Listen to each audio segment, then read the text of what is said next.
And hello, everybody. Thank you very much, Block 12. And we're here on our last panel. We're in the last stretch of the festival, and this is panel number 4. Thank you so much for being with us so far. My name is Gabe Mercado, and hey. Thank you so much for being part of our discussions so far. And we've gone through really deep discussions the past 3 panels. We started with defining what Asian improv is really. We went in deep into improvising with your colonizers. And then earlier today, we also continued the discussion about political correctness in improvisation. And right now, we're going to go a little bit lighter to honor the fact that it is a Sunday and we're on the last stretch of the festival. So joining me in this panel, and it's all about, so we did a great all Asian Improv Festival. What do we do now? How has the world changed because of it? Joining me in this panel from Singapore, we have Kim Tan.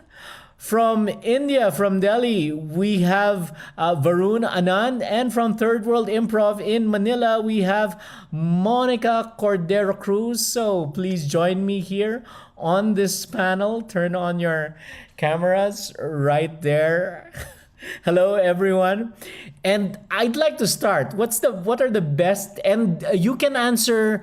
You can answer this too if you're watching the stream, watching the panel. What are the best experiences of the festival so far for you? Okay, we can't hear you, Kim. We did a technical check right before, and now it's not quite there. Okay, so we're gonna go to Varoon. Go ahead.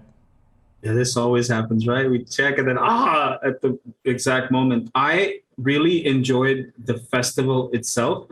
I want to give a special shout out to the production teams because I did my workshop earlier today and I had Oobs, who was just incredible. The way he handled it, the way he helped me out, the way he helped sort out breakout rooms, it was insane how quick he was. And that just as a facilitator, he made my experience wonderful. I saw the first panel, which Gabe moderated, which I thought was great. Just what topics came up and just your attitude of doing it. I didn't moderated my blog and helped us out, but also the team behind the scenes. I've seen Kim, I've seen Jen, and what really has just surprised me is how lovely everyone's been.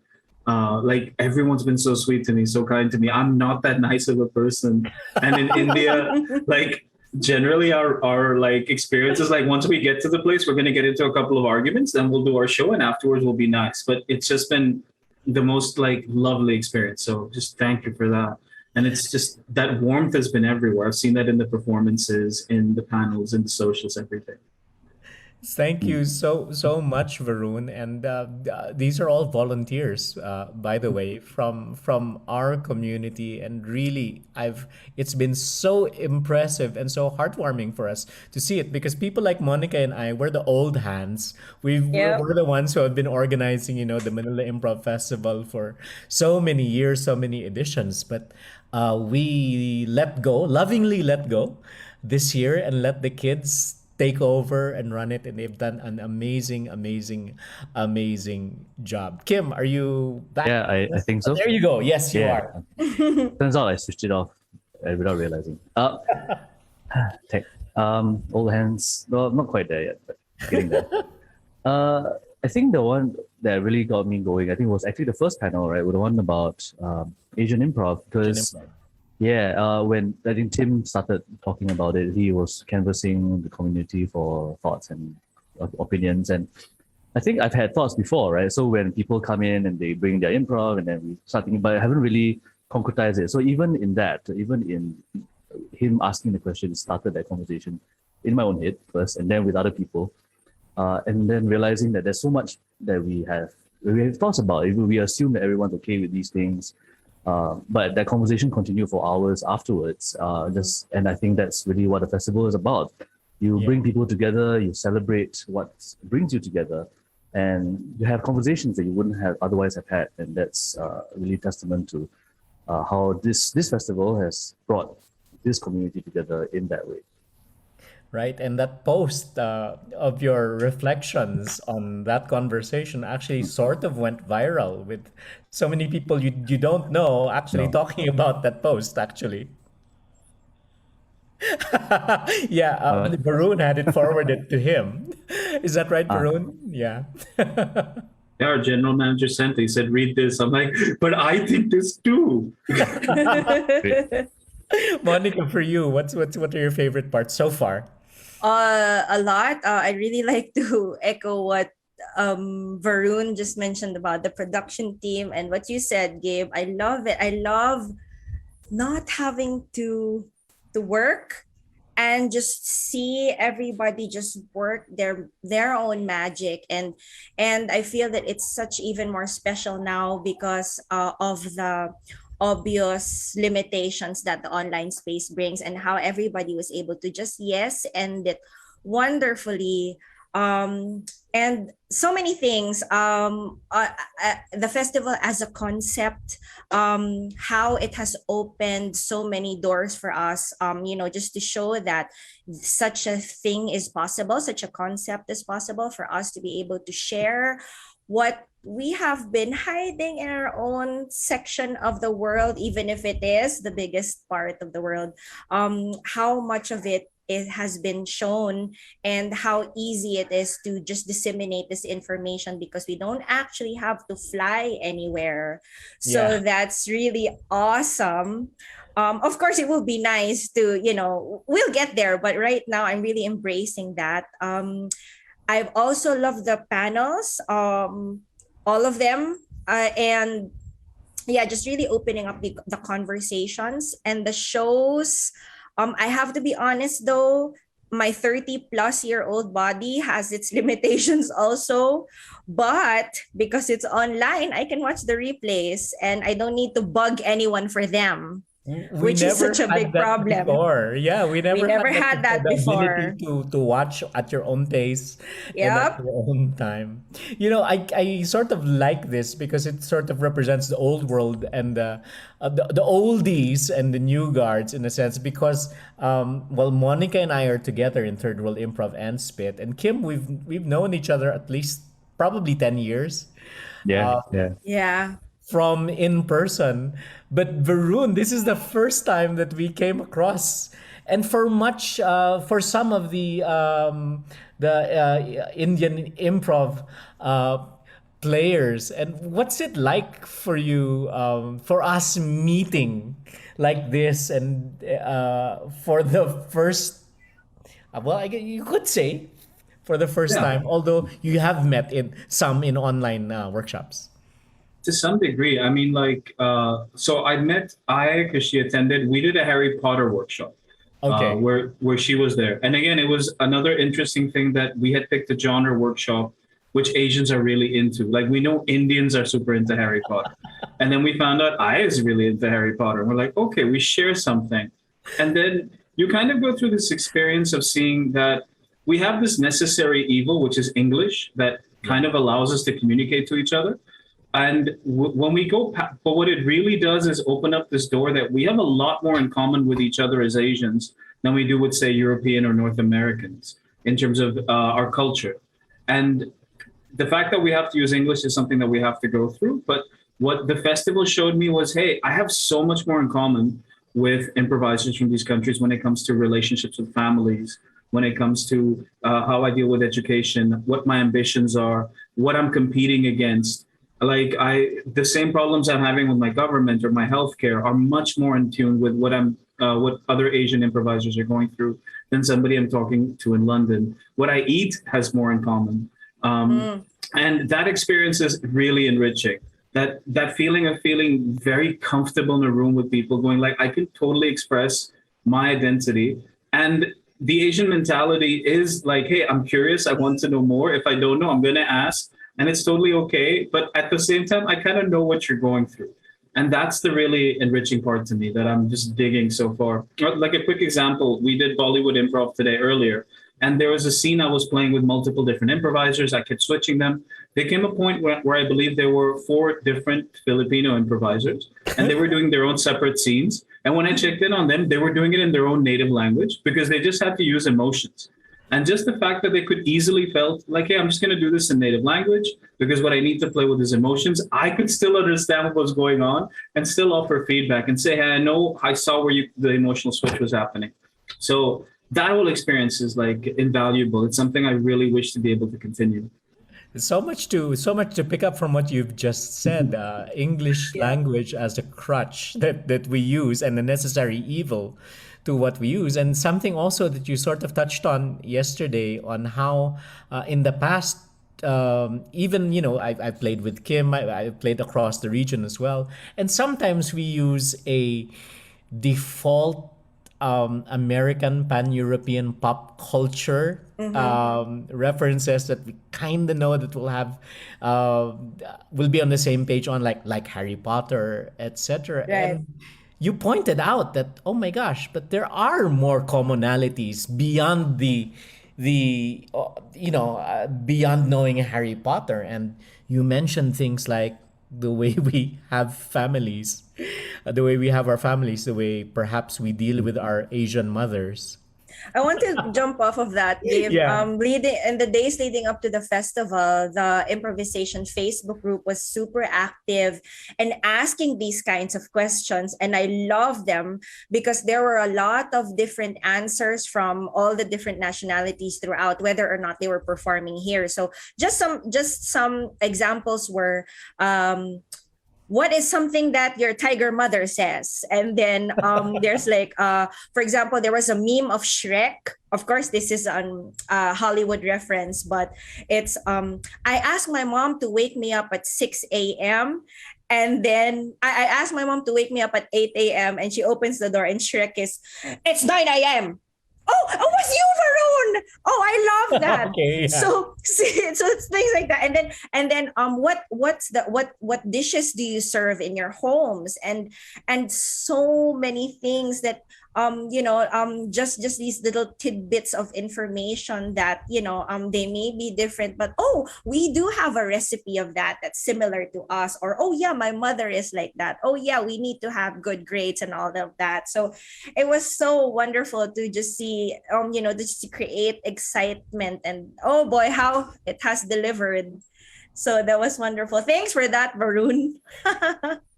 And I think it's that journey from the first panel where we're thinking, are we just geographically in the same space, but do not have much in common? But I did feel that journey, as I was watching all the different groups from the different Asian countries. It's like, oh my gosh, my family's like that. Yep. Oh, my sibling relationship is like that. Did you see other commonalities, Kim, as you got to see any other of the shows or the other improvisers? I haven't really had the opportunity. I think I popped in on the panels, but the shows wise, I think I'm stressing out about the tech because I don't know how it works. Yeah. But I definitely do. I mean, that's, as Monica mentioned, right? The great thing about this is that it's there forever. And I can go and look at it at a not God-forsaken time when I'm asleep.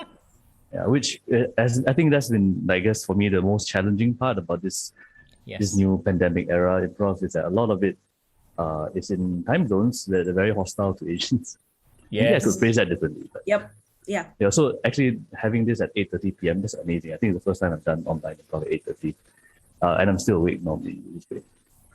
So in terms of commonalities, I think I guess in terms of what we talked about, and how I'm familiar with, because Singapore is at least quite international. We do get a lot of expats all around, not just Western expats, but a lot of Asian expats who are here. Okay. Right. And so we do get the exposure to their culture, the way of life, what they do. We have Indian improv theatre improv troupe somewhere, and they keep doing, they do improv in various Indian languages because there are 6 or 7 different ones that they use. And in watching them do that and how they bring their culture to the table is so enlightening because, like I mentioned, I'm a potato. I'm yellow on the outside, but a lot of the inside is white. In terms of, I don't really speak English. A lot of my cultural references are there, but at the same time, I'm also aware that I have this heritage. I was exposed to these things. I'm exposed to others like Indian culture, Malay culture, and bringing those in. We're trying to bring those other communities in as well, right? So we don't really have a lot of Malays in doing improv in Singapore. So we're talking to those who are here, who are actively playing, to say, can we bring your community in one way, in some way? What's stopping us from having that representation? So we are giving out like scholarships, we're trying to organize workshops, just to try and reach those other people that we haven't been able to reach in the past. Right. And I'll jump off from that and throw you the next question as well, because one of the heartaches that the organizers had with this one is that pretty much if you look around the room, it's still the English-speaking Asians who are mostly with us, but we're missing.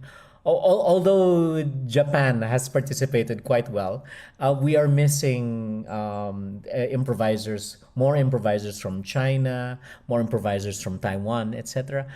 Yeah.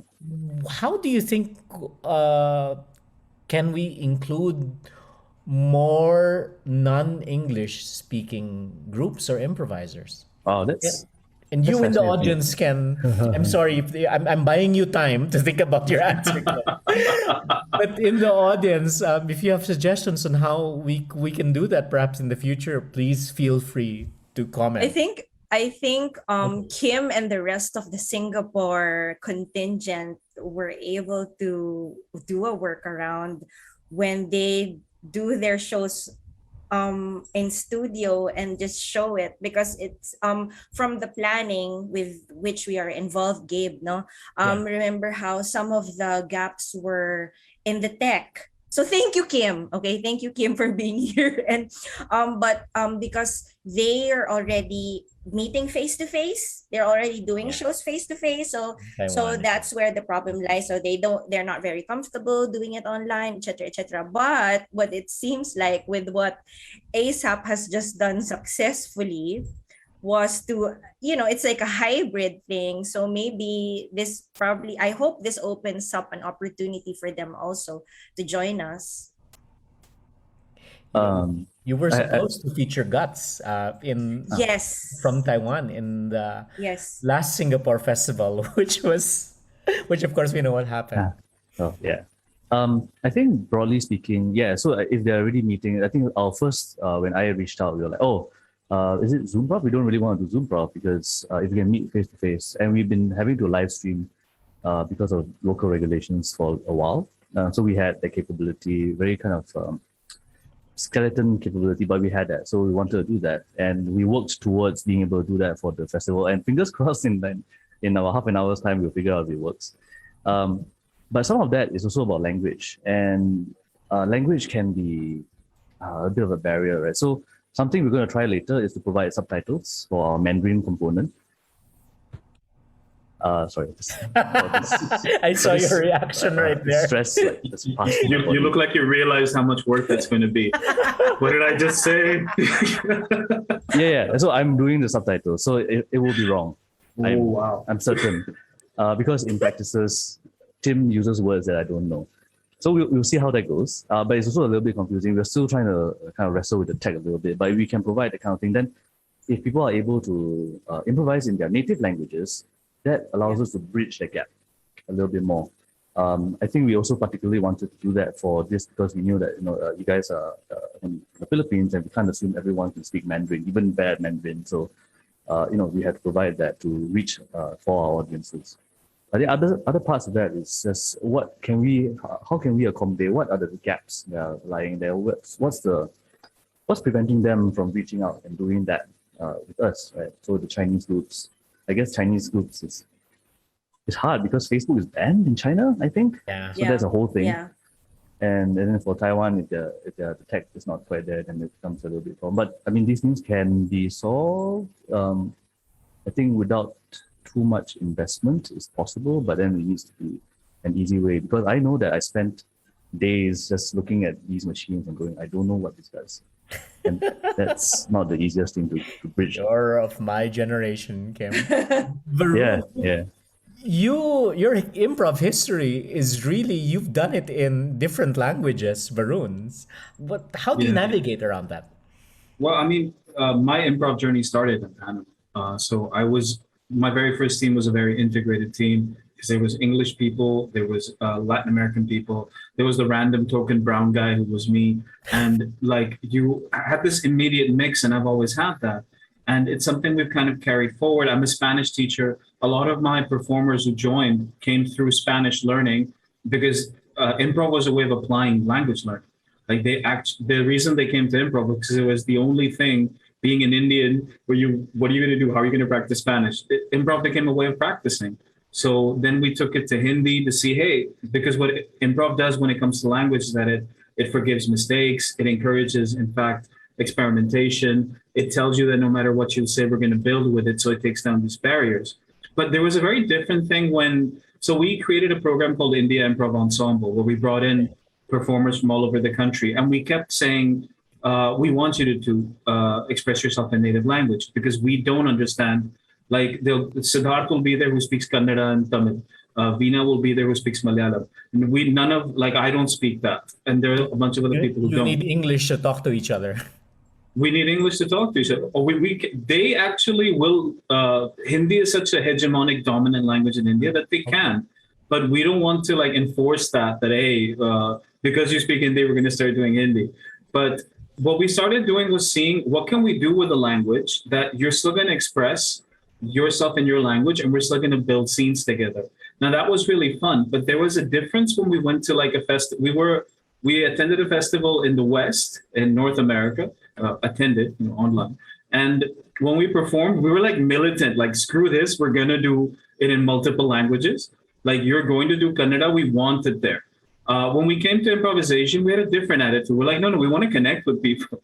We really want as much as possible to show what we have, but we want to find what we have in common. There was a very different mentality when we came.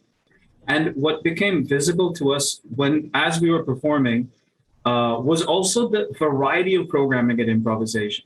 Because you would have I don't know the names, I'm really bad at the names, but there was a show called Herring and something, which had two improvisers, which is just, there was, you could see he was working through something he was going through in real life in a performance. It wasn't comedy. And getting to see that kind of platform, I didn't need language to know what he was processing. There was shows like Shweta and Kavya's Word and Feeling show. City Lamps performed. They were doing playback. The adult improv was the most exciting thing I've seen. I was like, this is about sex. This is great. And I'm so fascinated with Japanese culture anyway. I didn't need language to stop me. Is it going to be in English though? I was no, I'm in. I need to see what these shows are about because these shows themselves are attracting me. I mean, speaking from a perspective into the future, we can consciously say, hey, let's make sure that we have these interesting ideas. Let's present some of them in a native language. But what stood out for me was the fact that there was a plethora of ideas in the programming presented, that there was all these different things that attracted. There was a group called B&T. I'm sure that's wrong. But I didn't understand a word of what they were saying, but the level of energy was incredible. And I was like, yo, can you guys watch what they're doing? This is the level of energy you should bring to an improv scene. Right. It isn't about because as Indians also, we're a bit sometimes when you're new, you don't bring that level of energy. And one thing I yell at improvisers is guys, you need to bring energy to a scene. I can show that scene, whether or not you understand it, to show what I'm talking about when it comes to energy. So going forward, there can be a decision to say, let's look at more languages. But I think it's really also about the culture. One thing we kept saying is it's a shame that as Indians, we know what BLM stands for, but we don't know where Revolution of Our Times is referring to, because that's happening next door. Yeah. And you have no idea what that is. To me, that's shocking. How come we don't know that, but we're actually standing up for BLM? Why are you not talking about Hong Kong? Yeah, we were talking about topics like that as well. This is things happening right now and how we can navigate it through the performances in the festival. We have some inputs from the audience. Jason Chamberlain said, maybe festivals in the future can include primers for participants to learn other Asian languages. Even just spreading key phrases could be huge for communicating emotion to each other, even without grammar or alphabet character proficiency. And I sound like the old man, but What we used to do at the in-person Manila Improv Fest was our pre-show announcements about, how to behave in a theater. We would have them in different languages, and that was always a fun way. And I think that sort of became a primer. Reassess. We need a pool of translators for the next ones. And I think I'd also like to share the story of in the past improv festival in 2019 that we had, we actually asked the Spanish groups and the Yeah. Latin American groups to perform in Spanish. We asked the Korean group to perform in Korean. And our takeaway from that was we might not know the language, but we understood it. We Right. might not get the nuance, but we could totally relate at that. Yeah. Um, I hate to give another face-to-face example, but here's a face-to-face example. When we went to Taiwan a few years back, and um, and then the audiences were a mix of Filipino and Taiwanese, and then our host then Chal, who's very good in Mandarin, right? This Yeah. Mandarin, that's what they speak there. And she's very good at that. Maybe better than Kim, but I don't know. I'm not judging. So maybe. Then what happened was she did like a greeting in English, Tagalog, and Mandarin. And then you would have to respond differently if it is something that you could understand. So and then she used hand signals also. Maybe it is also the duty for us improvisers to create formats that will make our native speaking audiences involved. Let's say there is a safe word, that there could be a prompt, and it might just push us to be able to reach out to them more and how they can be involved in our performances without necessarily having to speak the language. Because for me personally, because of all these examples that are shared, I don't feel very strongly about the language. Like, I feel that the scenes are able to transcend themselves if they are performed with truth and, and the energy. So, I'm this is me as a player, of course. It's all about context. So if it's given that we're in a happy place, so we're all happy, I think I feel, although there may not be a universal expression of emotion, but at the very least there could be some sort of baseline for it that a lot of people would be able to resonate with. So maybe, yeah, so yes, and also yes to also explore more. Jason Chamberlain also said in the comments that as Impro Japan demonstrated, translations for shows probably aren't necessary, but it's best to include them in panels like this one. Right. Then probably translators would be best for things like the panel. Ae says, in your communities, how is the improv scene growing? How do we get more Asians who aren't improvisers engaged in improv? Because she said, I was raised before that improv in Asia isn't quite, it was raised before that improv in Asia isn't quite as popular as in the West. Well, I think the pandemic actually has been kind of helpful because in Singapore, at least, people are kind of trapped in this tiny, tiny island and they don't have a lot to do. And they can't travel elsewhere. So they're like, oh, what do I need to do? What can I do? Oh, improv, try it out. So we've been doing okay in the classes front. Obviously, we haven't been able to do the festival, which is kind of a bit of a landmark event every couple of years. But I foresee that as and when that can happen, we can really reach out. But I think it was mentioned in the Asian panel that class is a problem. So we are trying to bridge the gap a little bit. And oh, hello, that was fun. By giving out scholarships, trying to increase the accessibility a little bit, trying to find partners who can bring us into communities that aren't necessarily that receptive to improv, or trying to understand the cultural differences that may make people like, oh, what is this improv thing? Why do you want to do that?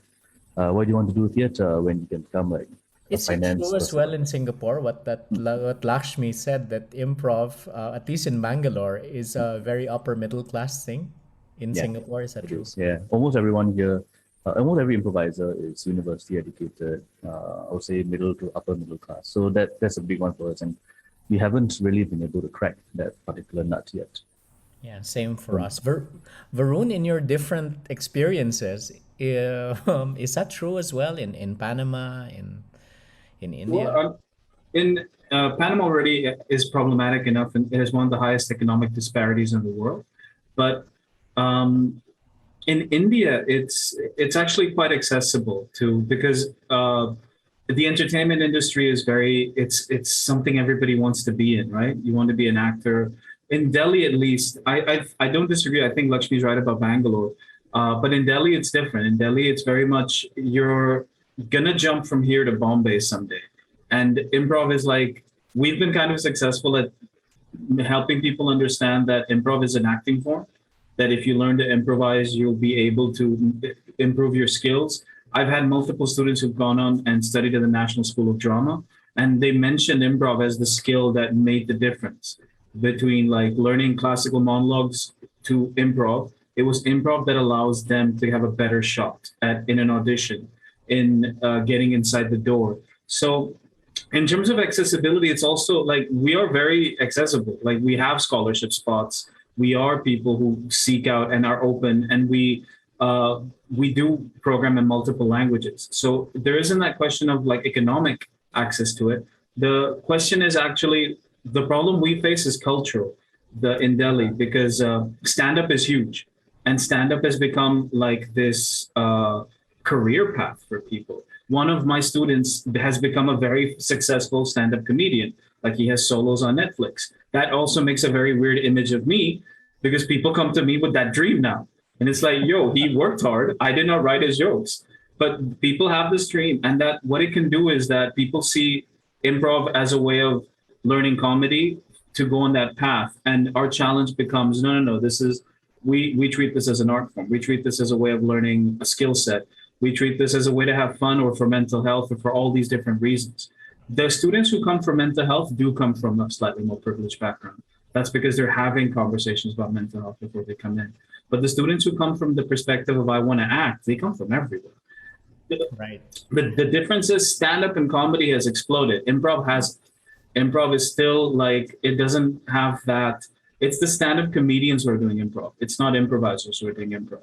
Sketch comedy is starting out on. There are two sketch shows that are going to start on Netflix. All of those people are people that are known to each other, Right. and they are not exactly privileged. They're just people who have been working a lot Working on and the worked craft. very hard, right? So I don't know. It's tough to say, but the way the community is growing is what I've noticed is it's a very active process. You have to actually choose to grow it. Like if we are reaching out to people, we have to reach out. We have to keep reminding. Like we are on listing sites. 70% of our programming is free of charge. You don't have to pay money to come work with us. 70%. Wow. Yeah, Right. wow. It turns out that people will actually pay for it once they see what it is. But what we get to do is in that 70%, we get to show you what a safety practice looks like. We get to show you what a code of conduct is. And when you see that there's a procedure, you either stay with us or you leave because what you're Right. staying for is our values. And it's the values that have built a community. Like that's how you build a community with values, not just with training. So it's really that we've seen that there is a large growth. There are people who are interested in that. But at the end of the day, it's a very tough industry. It's not well paid. There are not safety procedures. There are not salaries. There are so much work you do for free. That's the challenge we're facing. And we're working on that. But yeah, there's a very active process of reaching out, of building communities. Something we're learning from improvisation is that last year we built an Indian improv ensemble. Next year, we'll probably try to build an Asian improv ensemble and That's actively neat. say, Asian people, come, let's improv together.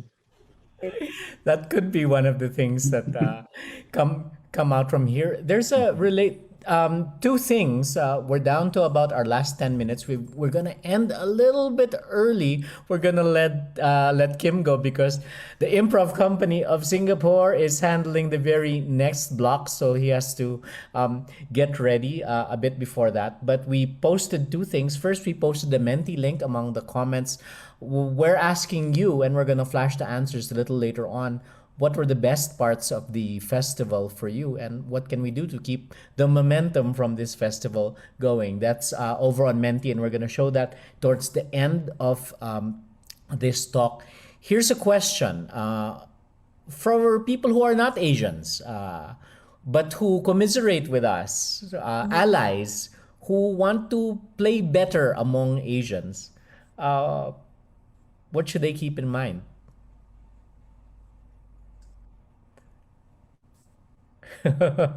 Read the history, watch the movies, listen to the songs, come into the open jams. You'll be fine. We're very welcoming people. Yeah.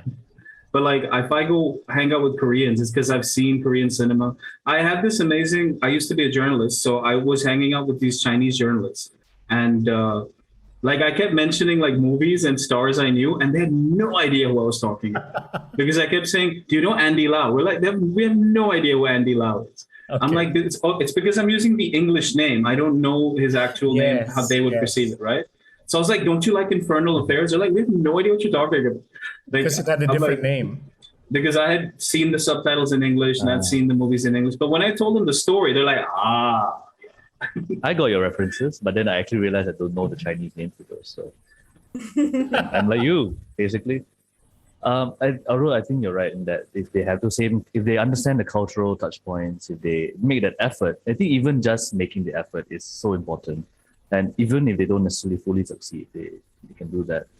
Being aware of their own biases and then not necessarily steamrolling people with those, that can be difficult, I think. Because if you're not aware of biases, how do you know you're not doing that? So I think that's also part of it.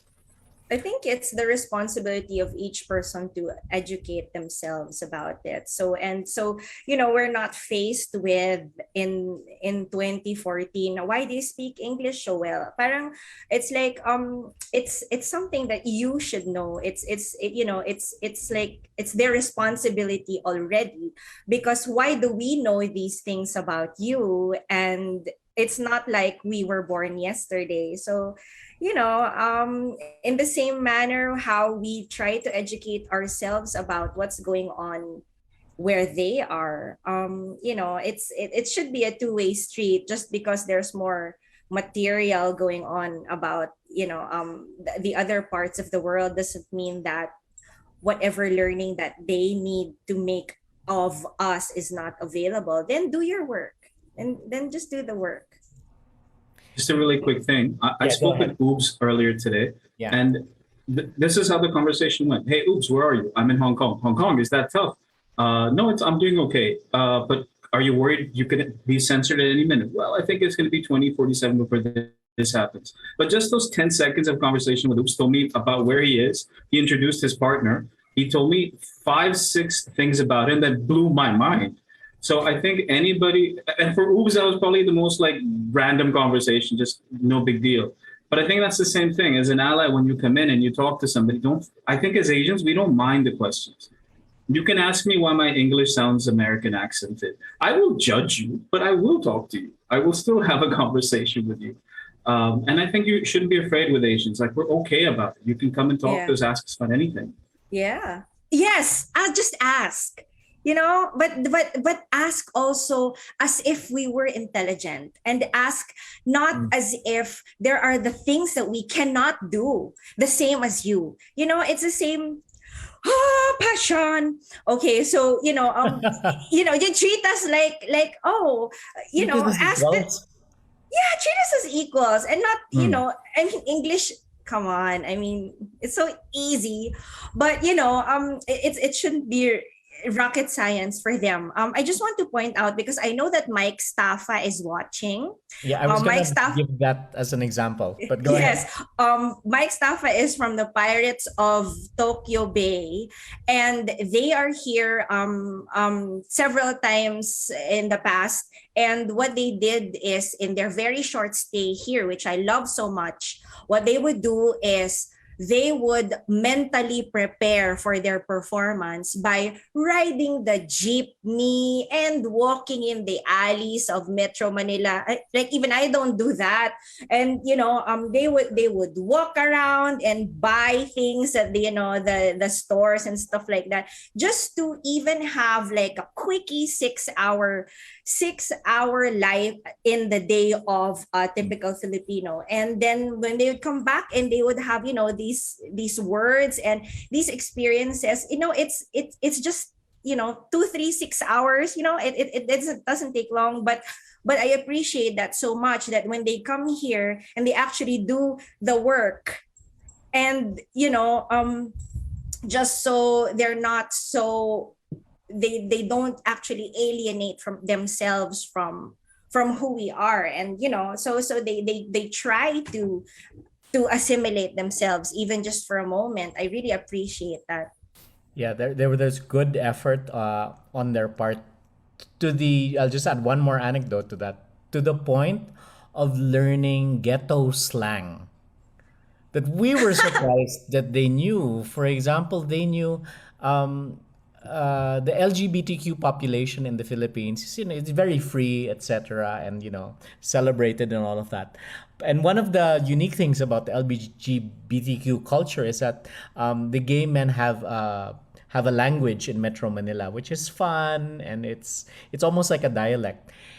And they knew some of the words when they were performing, and I was like, wow, they did their research, and that's appreciated if you want to be an ally in performance. Don't make it the Asian's job to adjust to your Pan-American culture. Adjust to them a little bit as well.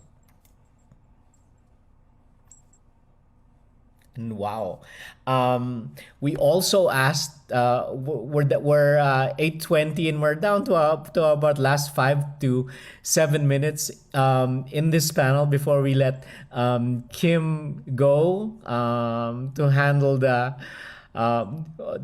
block of the improv company in this improvisation festival. Any wishes, perhaps, that for the entire community, since we now sort of say that we're sort of together, wishes for the community moving forward? What would you like to see? I wish that we can continue to find reasons to jam together, to work together.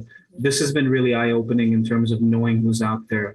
These festivals are really important to, first and foremost, find out who's actually there, because that's who you are going to write to, who you're going to approach to. When I see somebody I like, I don't feel scared about writing to them, because I'll say, hey, I saw you at this. Otherwise, it's kind of creepy, right? Like, I was on your Facebook page. Hi, I do improv. But I can say, I saw you at the improvisation festival. I can talk about it. That really helps. I really wish that I get to find excuses to invite people or do something with them. And to build on what Monica was saying about the questions, I think the thing that we find tough is when you ask me a question based on your stereotypes. Like, if you ask me a question about being Indian because you saw Van Wilder or you saw Simpsons, that's an issue. But if you ask me about me, like where I'm from, without any agenda, just because you could ask me, do you eat food? And I will happily answer that question. Versus like, do you worship cows because you saw it in a movie? Like, just ask questions as if you knew nothing. And Asians are very cool. So I wish that people would ask me more questions as if they knew nothing, rather than based on some stereotype they said. Thank you, Varoon. I'm hoping that this can continue. I mean, it's the first time improvisation happens.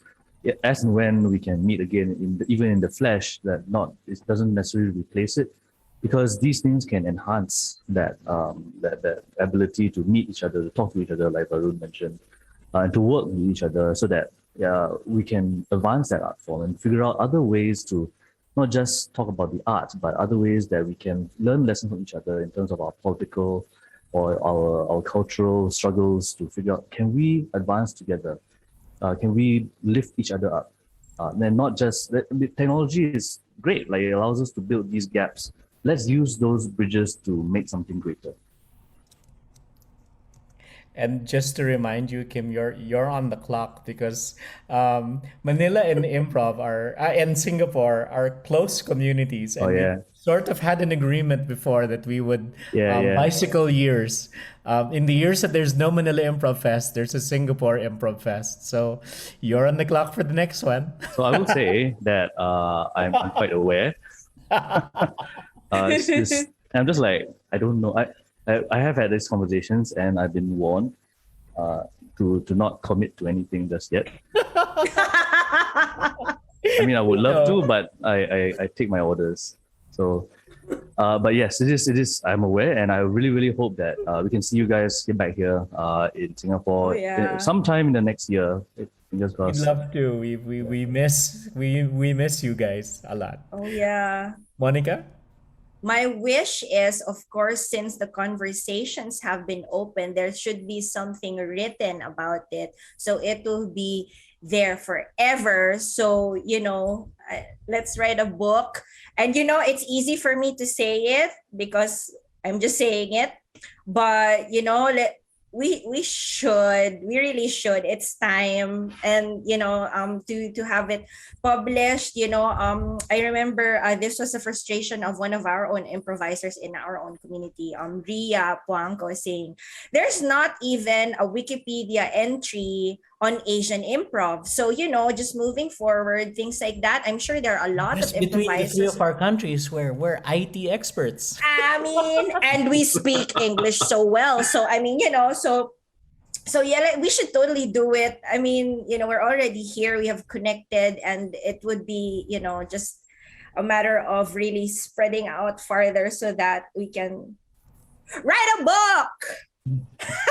Very cool. So with that, we're gonna let Kim go as Kim prepares for his show. So stay on, and you'll have the improv company handling the next block, and we'll buy time for you by stretching for about 5 to 10 minutes. Che Kim. All right. All the best, Kim.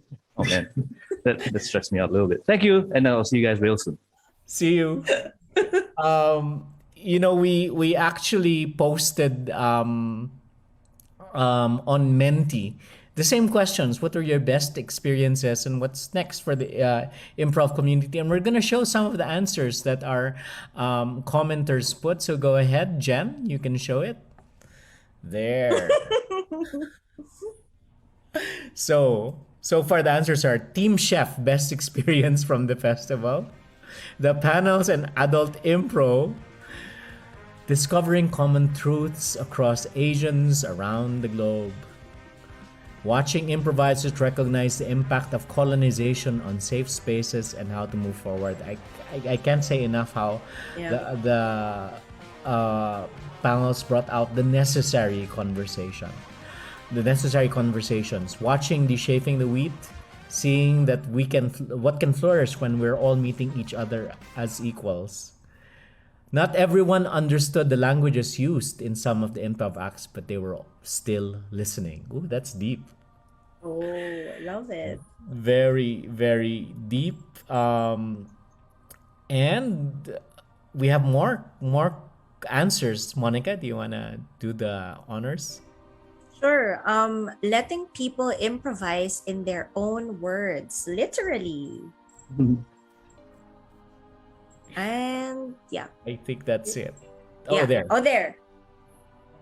Listening to improvisers perform in the language they are most comfortable in, including movement. Heart face. And then our last question. The next question in the Menti was, thank you, Jen, for handling this. What should we keep doing as Asian improvisers? Varoon, you want to? Yeah, sure. Continue online improv post-pandemic, if ever there will be. Strong agree. Do not shy away from who you are and what you do. Very strong agree. Celebrate our own forms, bring our own cultures, voices, and stories to the stage. That's a lovely thought. collaborating on, offline, frequently, and normalizing these interactions. Wow, these are actually quite moving. Wow, yeah. I'll let you finish off, Gabe. Implementing purchasing power parity for workshop and class costs. I love that because a lot of online workshops right now are priced and scheduled for the North American and Europe Yep. markets. Can't So- wake up early enough, so just can't. But if we behave as a block, then maybe we can influence. And we did say, Varoon did mention this yesterday, that there are now more adjustments in times. And hey, Yeah. we shouldn't be afraid of offering our own workshops as well to the international community. Yeah, we do that, in fact. And I saw that in the workshops here. There were people teaching cool workshops like stuff I wanted to do, like Chekhov. It's sold out immediately. I love Michael Chekhov. And I was so glad to see it. Absolutely. We really made it a point that we had Asian teachers, because we did point out that problem that, hey, why, not that they're not good, but why are all the featured workshoppers, teachers in most of the festivals, most of them really come from Canada and Chicago. So why is that? Even in a European festival, you would have Canadian and Chicago natives displaying. Oh, sorry. Keep the conversation going. Continue highlighting our stories and our truth. And with that, we'd really like to thank everyone who has been part of this panel. Thank you, Varoon.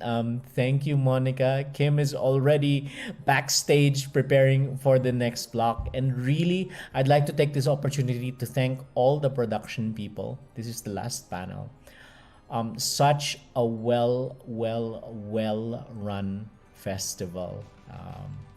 With the nicest of people and the nicest of volunteers. Thank you so very much for all the love you've given to Improv is Asian. Any final words, Monica, Varoon? You're on mute, Monica. Let's keep it going. Let's keep it going. Yeah, I think that's great. Let's keep it going. It's been a wonderful experience. All right. So thank you very much, ladies and gentlemen. Don't go anywhere. Singapore's The Improv Company is coming in the next block. Head over to live.improvisationfestival.com or refresh our page to see them. This has been the last panel of our improvisation festival. Thank you so much for being with us. I'm Gabe Mercado. We'll see you soon.